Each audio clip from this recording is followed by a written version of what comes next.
எப்பவுமே இசைக்கும் சரி ஒரு ஆர்ட்டுக்கு மதம் கிடையாது அப்படிங்கிறதுக்கு மிகச்சிறந்த உதாரணம் திரு ஏ.ஆர். ரஹ்மான் அவர்கள்.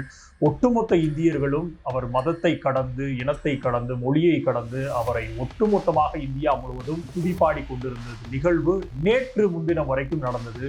ஆனால் ஒரே இன்டர்வியூ ஹாரூன் ரஷீத் என்ற பாகிஸ்தானி பிரிட்டிஷியருக்கு கொடுத்த பிபிசிக்காக கொடுத்த ஒரு இன்டர்வியூல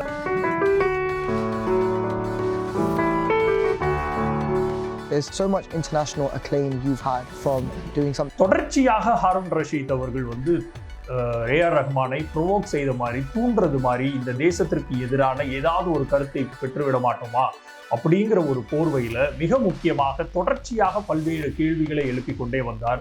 அதுல மிக முக்கியமாக வந்தே மாதரத்திற்கு நீங்கள் ஏன் இசையமைத்தீர்கள் என்பது முதல் கேள்வி.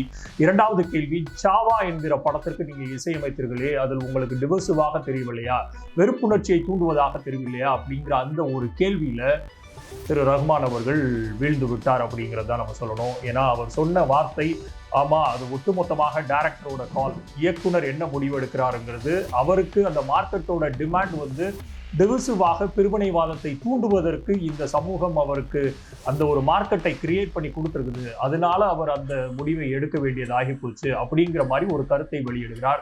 அப்போ ஒட்டுமொத்தமாக கடந்த 7 வருடங்களாக 8 வருடங்களாக தனக்கு பட வாய்ப்புகள் குறைந்ததுக்கு காரணம் என்னுடைய கம்யூனிட்டியாக இருக்கலாமா அப்படிங்கிற ஒரு தோரணையில அந்த பதில் அமைந்ததாக ஒட்டுமொத்த இந்தியர்களும் இன்றைக்கு திரு ரஹ்மானுக்கு எதிராக திரும்பி இருக்கிறத நம்ம பார்க்கிறோம்.